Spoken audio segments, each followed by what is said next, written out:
کل جماعتی حریت کانفرنس کے وائس چیئرمین غلام احمد گلزار نے کہا ہے کہ کشمیری بھارتی تسلط سے مکمل آزادی تک قائد تحریک سید علی گیلانی کے نقش و قدم کی پیروی جاری رکھیں گے۔ غلام احمد گلزار نے سری نگر میں جاری ایک بیان میں کہا کہ سید علی گیلانی صرف ایک شخصیت ہی نہیں بلکہ ایک ایسا ادارہ تھے جن کی میراث کشمیریوں کی موجودہ اور آئندہ نسلوں کی رہنمائی اور حوصلہ افزائی کرتی رہے گی۔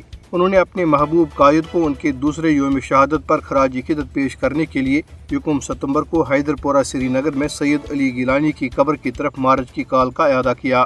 ادھر کل جماعتی حریت کانفرنس کے رہنماؤں بشمول سید بشیر اندرابی، خواجہ فردوس، محمد یوسف نقاش، محمد یاسین عطائی اور Jammu Kashmir democratic freedom party نے سری نگر میں جاری اپنے بیانات میں کہا ہے کہ سید علی گیلانی کی کوششیں یقیناً ایک دن ضرور رنگ لائیں گی، کیونکہ آج ہر کشمیری گیلانی بن چکا ہے اور جدوجہد آزادی کو آگے بڑھا رہا ہے۔ ادھر بھارتی پولیس کی طرف سے گھر گھر تلاشی کے باوجود عظیم کشمیری رہنما سید علی گیلانی کی دوسری برسی کے سلسلے میں مقبوضہ جموں کشمیر کے مختلف علاقوں میں ایک بار پھر پوسٹر چسپاں کیے گئے ہیں جن پر حیدر پورہ چلو کے نعرے درج ہیں۔ مختلف آزادی پسند تنظیموں کی جانب سے سری نگر کے مختلف علاقوں میں دیواروں، ستونوں اور بجلی کے کھمبوں پر چسپاں کیے گئے پوسٹروں میں ائمہ مساجد، خطیبوں اور علماء کرام سے اپیل کی گئی ہے کہ وہ سید علی گیلانی اور دیگر شہدائے کشمیر کے لیے خصوصی دعاؤں کا اہتمام کریں۔ پوسٹروں میں لوگوں سے اپیل کی گئی ہے کہ وہ قائد تحریک کو خراج عقیدت پیش کرنے کے لیے حیدر پورہ کی طرف مارچ کریں۔ بھارتی فورسز کے اہلکاروں نے سید علی گیلانی کی میت کو چھین کر